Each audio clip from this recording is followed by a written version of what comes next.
naninigarilyo, nagche-check ng smartphone habang ang mga kamay ay puno ng dugo.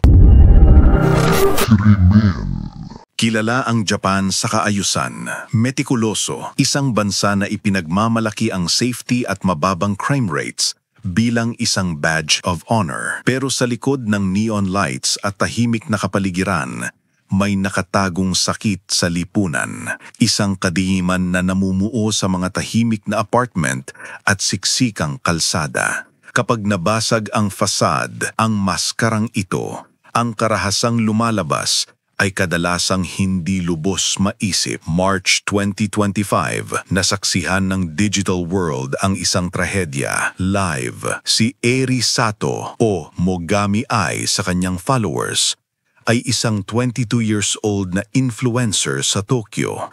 Habang nakabroadcast ang kanyang buhay, nahagip ng kamera ang kanyang katapusan. Ang salarin, si Kinichi Takano, 42 years old, mula sa pagiging online spectator, naging pisikal na banta. Nagsimula si Takano sa comments na natatabunan ng libu-libong iba pa. Sa paglipas ng panahon, nauwi ang pagpupumilit sa pera. Iginiit niyang pinahiram niya si Sato singil sa utang na 2.5 million yen. Nang hindi mabayaran, naging fatal ang transaksyon. Noong hapon iyon, bumagsak ang kamera. Narinig ng audience ang sigawan. Nag-refocus ang lens. Isang lalaki ang hawak ang device, si Takano. Bahagyang nakatakip ang mukha ng mask, may hawak na kutsilyo. Tumitig siya sa kamera. Nang dumating ang mga pulis, naabutan siyang nakatayo sa tabi ng katawan ni Sato. Hindi siya tumakbo, kalmado, duguan. Tila ba ang pagpapatay ang taning konklusyon na pinaghandaan niya? Ang kadiliman ng internet ay hindi na bago. Ilang taon bago ito, gumulong ang hustisya para kay Takahiro Shiraishi. Umaga ng June 27, 2025, inilabas si Shiraishi mula sa kanyang selda sa Tokyo.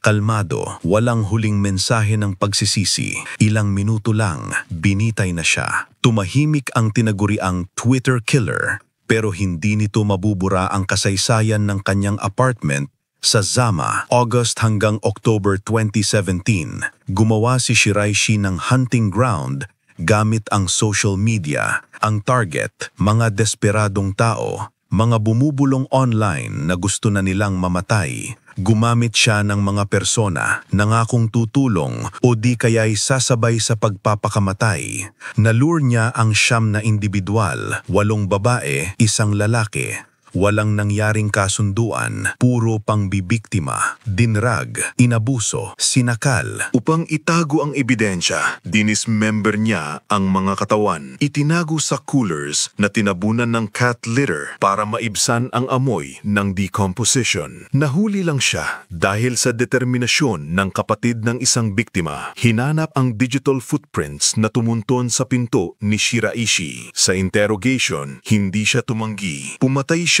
para sa pleasure at pera, walang consent. Minanipula niya sila hanggang sa kanilang huling hininga. Gayunpaman, ang karahasan sa Japan ay hindi laging nangangailangan ng digital precursor. Minsan, nagche-check-in ito sa hotel. Madaling araw, July 2, 2023, Sapporo. Pumasok ang hotel staff sa isang kwarto at tumambad ang isang pugot na bangkay. Ang biktima ay ang 62 anyos na si Hitoshi Ura. Ilang oras bago ito, pumasok siya kasama ang isang batang babae. Sa CCTV, nakitang mag-isang umalis ang babae. Hila ang isang malaking itim na maleta. Kakaiba ang kanyang kalmadong kilos. Siya, si Runa Tamura, 29 anyos. Naghihintay sa labas sakay ng sasakyan ang kanyang ama, si Osamu, isang psychiatrist. Ang laman ng maleta, ang pugot na ulo ni Hitoshi Ura. Lumabas sa investigasyon ang nakakabahalang family dynamic ni Runa, Osamu at ng inang si Hiroko. Nakilala ni Runa ang biktima sa isang nightclub. Naniniwala ang mga investigador na inatake niya ito mula sa likod, sinaksak sa leeg, pinugutan. Nilinis ang crime scene para makabili ng oras. Nang maaresto, nanatiling tahimik at stoic ang pamilya Tamura. Walang malinaw na confession. Nanatili ang malamig na katahimikan. Ang pugot na katawan na lang ang nagsilbing testamento sa karumalduman abnormal na pangyayari.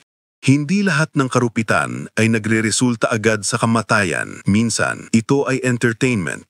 Late 1990s, inorkestra ng Japanese media ang dahan-dahang psychological dismantling ng isang tao. Ang biktima, si Tomoaki Hamatsu, alias Nasubi, isang aspiring comedian. Napili siya para sa reality segment na A Life of Prizes. Ang premise, isolation, hinubaran, inilagay sa maliit na apartamento, pinutol ang koneksyon sa labas. Ang taming paraan para mabuhay ay magazine sweepstakes. Kailangan manalo ng goods na nagkakahalaga ng 1 million yen para makalaya. Sa loob ng 15 buwan, pinanood ng milyon-milyon ang isang nakahubad at gutom na lalaki na dahan-dahang nawawala sa katinuan. Kumain siya ng hilaw na bigas. Kinausap ang stuffed animals. Nag-hallucinate. Lalo pang pinahaba ang torture nang ilipat siya sa Korea kahit na-reach na ang goal. Nang sa wakas ay pinalaya sa isang studio, bumagsak ang mga pader. Naghiyawan ng audience, pero si Nasubi hindi man lang nakangiti. Litong-lito, hindi maprocess ang ingay. Inubos ng media ang kanyang katinuan at nag-iwan ng malalim na psychological scars kahit patay na ang mga kamera.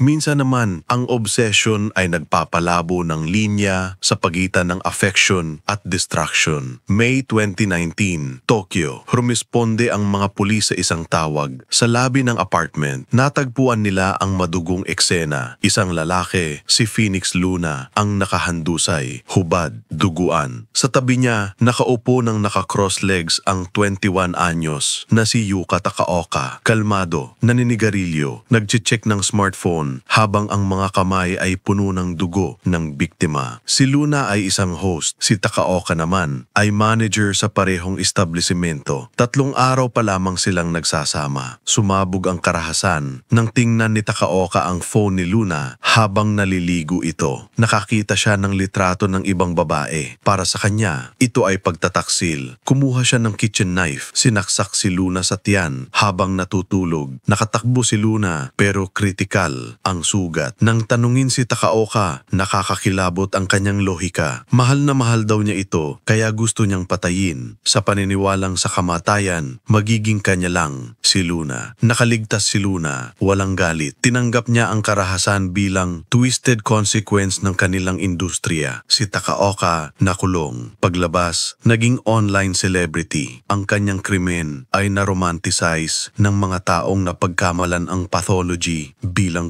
passion.